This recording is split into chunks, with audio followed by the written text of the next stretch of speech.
வணக்கம் நண்பர்களே, இன்னைக்கு நம்ம எதை பத்தி பார்க்க போறோம்னு பார்த்தீங்கன்னா வெத்தலை வள்ளி கிழங்கு பத்தி தான் பார்க்க போறோம். இந்த வெத்தலை வள்ளி கிழங்கு பார்த்தீங்கன்னா மற்ற கிழங்கு மாதிரி இல்லாம இது ஒரு வகையான கொடியில வளரக்கூடிய கிழங்கு, பூமிக்கு அடியில வளராது. இந்த கிழங்கு எப்படி இருக்குன்னு பார்த்தீங்கன்னா மற்ற கிழங்கு மாதிரி இல்லாம கொஞ்சம் நீளமாகவும் இருக்கும், சில இது பார்த்தீங்கன்னா கட்டையாகவும் இருக்கும். இன்னைக்கு நம்ம என்னென்ன பார்க்க போறோம்னு பார்த்தீங்கன்னா இந்த வெத்தலை வள்ளி கிழங்குக்கு எதனால இந்த பேர் வந்துச்சு, இந்த கிழங்கு எப்படி பதியம் போடணும், இதை எப்படி அறுவடை பண்ணணும், இதை எப்படி சமைச்சு சாப்பிடணுங்கிற வரைக்கும் இந்த வீடியோவில் ஃபுல்லாகவே நான் போட்டுருவேன். அதுக்கு முன்னாடி இந்த வீடியோவை முடிஞ்ச அளவுக்கு ஸ்கிப் பண்ணாமல் பாருங்கள். நம்ம சேனலையும் சப்ஸ்கிரைப் பண்ணாமல் இருந்தீங்கன்னா சப்ஸ்கிரைப் பண்ணிவிட்டு இந்த வீடியோக்கும் ஒரு லைக் பண்ணிவிட்டு பாருங்கள். இப்போது முதல்ல இந்த கிழங்குக்கு எதனால வெத்தலை வள்ளி கிழங்குன்னு பேர் வந்துச்சுன்னா, இந்த கிழங்கு ஒரு கொடியில் வளரக்கூடியதுன்னு ஆல்ரெடி நான் சொல்லியிருந்தேன். இந்த கொடியில் வளரக்கூடிய இலைகள் பார்த்தீங்கன்னா பார்க்குறதுக்கு அப்படியே பச்சை கலரில் இந்த வெத்தலை மாதிரியே இருக்கும். அதனால தான் இதுக்கு வெத்தலை வள்ளி கிழங்குன்னு பேர் வந்துச்சு. இப்போது இந்த வெத்தலை வள்ளி கிழங்கோட கொடியை பாருங்கள் எவ்வளோ ஸ்ட்ராங்காக அழுத்தமாக இருக்குன்ட்டு. இதுவே ஒரு கயிறு மாதிரி இருக்குது, நல்லா அழுத்தமாக. இந்த கொடி பார்த்தீங்கன்னா குறைஞ்சது ஒரு 20லேருந்து 30 அடி மரம் ஆகிட்டு இருந்தாலும் அது மேலே ஈஸியாக ஏறி போயிடும். அதே மாதிரி இந்த கிழங்கு இருக்கிற இடமும் பார்த்தீங்கன்னா நம்மளுக்கு ரொம்ப ஈரப்பதமாக தான் இருக்கணும்னு அவசியமே இல்லை.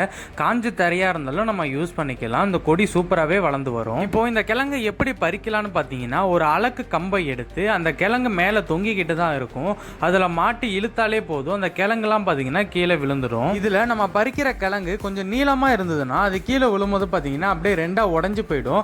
இதுவே சின்ன கிழங்கா இருந்ததுன்னா உடையாது. அதுக்கு முன்னாடி நம்ம சேனல் இன்னும் சப்ஸ்கிரைப் பண்ணாமல் இருந்தீங்கன்னா மறக்காம சப்ஸ்கிரைப் பண்ணிட்டு இந்த வீடியோக்கு ஒரு லைக் பண்ணிட்டு பாருங்க.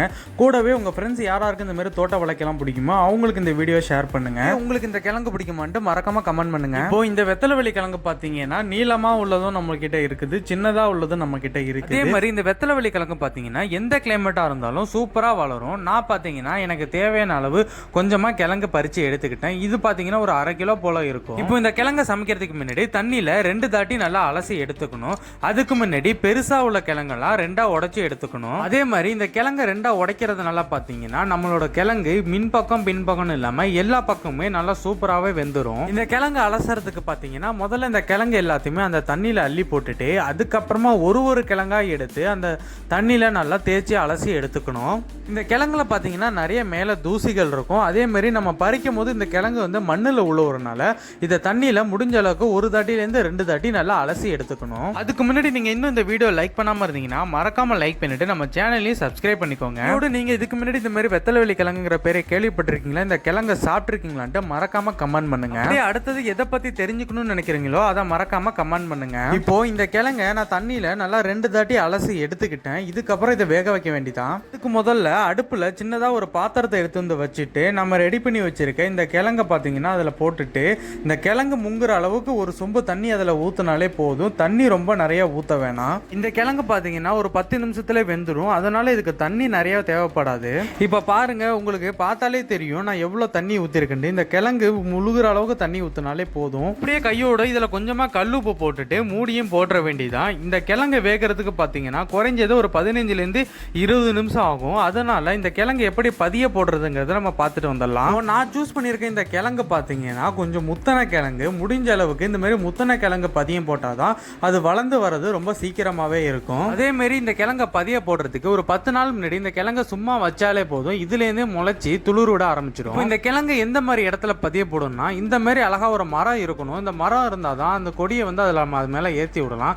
அதனால அந்த மரத்துக்கு அடியிலேயே சின்னதா ஒரு பள்ளம் தோண்டி இந்த கிழங்க பதியம் பண்ணிக்கலாம். இப்போ இந்த கிழங்கு எந்த மண்ணுல வச்சா நல்லா முளைச்சி வரும்ன்ற நிறைய பேருக்கு டவுட் இருக்கும். இந்த கிழங்குக்கு இந்த மண்ணு தான் அந்த மண்ணுக்கெல்லாம் கிடையாது. எந்த மண்ணா இருந்தாலுமே இந்த கிழங்கு நல்லா முளைச்சி சூப்பரா வரும். இப்போ நான் இதுல 1/2 அடி அளவுக்கு குழி தோண்டிட்டு இதுல கொஞ்சமா மாட்டு சாண எருவு தான் போடுறேன். உங்ககிட்ட எந்த எருவு இருக்கோ அந்த எருவை நீங்க இதுல கொஞ்சமா போட்டு யூஸ் பண்ணிக்கலாம். நம்ம கொட்டின எருவை முதல்ல அந்த மண்ணுல கொஞ்சமா மிக்ஸ் பண்ணிட்டு அதுக்கப்புறம் அதுல ஒரு குழி தோண்டிட்டு இந்த கிழங்கு பாத்தீங்கன்னா செங்குத்தா வைக்காம நேரா முளைக்கட்டி வர இடமா பார்த்து வைக்கணும். அப்படியே கையோட சுத்தி உள்ள மண்ணை பாத்தீங்கன்னா அள்ளி இந்த கிழங்கு மேல போட்டு அப்படியே மூடிட வேண்டியதான்.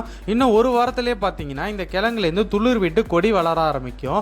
அந்த கொடி வளர்ந்ததுக்கு அப்புறம் அந்த கொடியை எடுத்து அப்படியே இந்த மரத்து மேல விட்டாலே போதும், ஆட்டோமேட்டிக்கா 6 மாசத்துலேருந்து 1 வருஷத்துக்குள்ள உங்களுக்கு அந்த கிழங்கு கிடைச்சிடும். இப்போ நான் வச்சிருக்க கிழங்குல பாத்தீங்கன்னா இதுல துளிர் விடல. நீங்க முடிஞ்ச அளவுக்கு துளிர் விட்ட கிழங்குல வச்சீங்கன்னா இந்த மாதிரி மரத்துல ஏத்தி விடுறதுக்கும் அந்த துளிர் விட்ட கிழங்கு எந்த பக்கமா முளைச்சி வருதோ அதுக்கு ஏத்த மாதிரி நீங்க பதியம் போடுறதுக்கும் ரொம்ப ஈஸியாவே இருக்கும். இந்த பதியம் போடுறதுல உங்களுக்கு ஏதாவது சந்தேகம் இருந்ததுன்னா மறக்காம கமெண்ட் பண்ணுங்க. இப்போ நம்ம அந்த வேக வச்சிருந்த கிழங்கு எப்படி இருக்குன்ட்டு போய் பார்க்கலாம். இந்த பதியம் போடுறதுக்கு இடையிலே பாத்தீங்கன்னா 10 நிமிஷத்துக்கு ஒரு தாட்டி நம்ம அந்த கிழங்கு கிழங்கு வந்து நல்லா கிண்டி விட்டுட்டு இருந்தோம். கிண்டி விடுறது மூலமா பாத்தீங்கன்னா ஒரு பக்கம் மட்டும் இல்லாம எல்லா பக்கமுமே இந்த கிழங்கு நல்லா சூப்பரா வெந்து வரும். இந்த கிழங்கு யார் யாரு சாப்பிடலாம்னு பாத்தீங்கன்னா சின்ன வயசுல இருந்து பெரிய வயசு உள்ளவங்க வரைக்கும் சாப்பிடலாம்.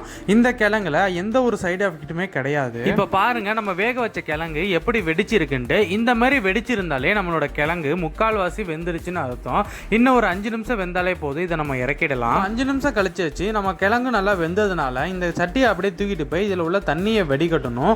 இதில் தண்ணியை வடிகட்டும் போது கொஞ்சம் பார்த்து வடிகட்டணும். ஏன்னா தண்ணி ரொம்ப சூடாக இருக்கனால கை காலில் ஊற்றிக்காம பார்த்து வடிகட்டணும். நம்ம சேனல்லே இதுக்கு முன்னாடி கொட்டிக்கிழங்கை பற்றி ஒரு வீடியோ போட்டிருந்தேன். உங்களுக்கு அந்த கொட்டிக்கிழங்கை பற்றி தெரிஞ்சுக்கணும்னு நினச்சிங்கன்னா கமெண்ட் பண்ணுங்க. அதுக்கும் நான் கூடிய சீக்கிரத்திலேயே ஒரு பெரிய வீடியோவாக கிரியேட் பண்ணி போடுறேன். இப்போ இதில் ஒரு செட்டு கூட தண்ணி இல்லாத அளவுக்கு நல்லா வடிகட்டி எடுத்துக்கிட்டேன். இதை ஓப்பன் பண்ணும் போதே பார்த்தீங்கன்னா நல்லா சூப்பர் ஸ்மெல்லாக இருந்துச்சு. இந்த கிழங்கு நல்லா வெந்திருந்தாதான் இதுலேருந்து இந்த அளவுக்கு சூப்பரான ஸ்மெல் வரும். அப்படியே இந்த கிழங்கை நான் ஒரு பாத்திரத்துல மாற்றி எடுத்துக்கிட்டேன். கை சுடுங்கிறனால தான் இந்த பொருளை வச்சு இந்த கிழங்கை நான் மாற்றி எடுத்துக்கிட்டேன். இப்போ முதல்ல இந்த கிழங்கு எப்படி வெந்திருக்குன்னு நான் காட்டுறேன் பாருங்க. கையால் எடுத்து அழுத்துறேன். இந்த கிழங்கு பாருங்க அப்படியே பொல பொலன்னு கொட்டுது. கிழங்குலே கலர் பார்த்தீங்கன்னா மொத்தம் 2 இருக்கும். இந்த மாதிரி குண்டா உள்ள கிழங்குலாம் பார்த்தீங்கன்னா வெள்ளை கலரும், நீட்டா உள்ள கலர் பார்த்தீங்கன்னா பர்பிள் கலர்லையும் இருக்கும். முடிஞ்ச அளவுக்கு இந்த கிழங்கை சூடாவே சாப்பிடுங்க. நான் அப்படிதான் இந்த கிழங்கை சூடாவே சாப்பிட்டு பார்த்தேன்.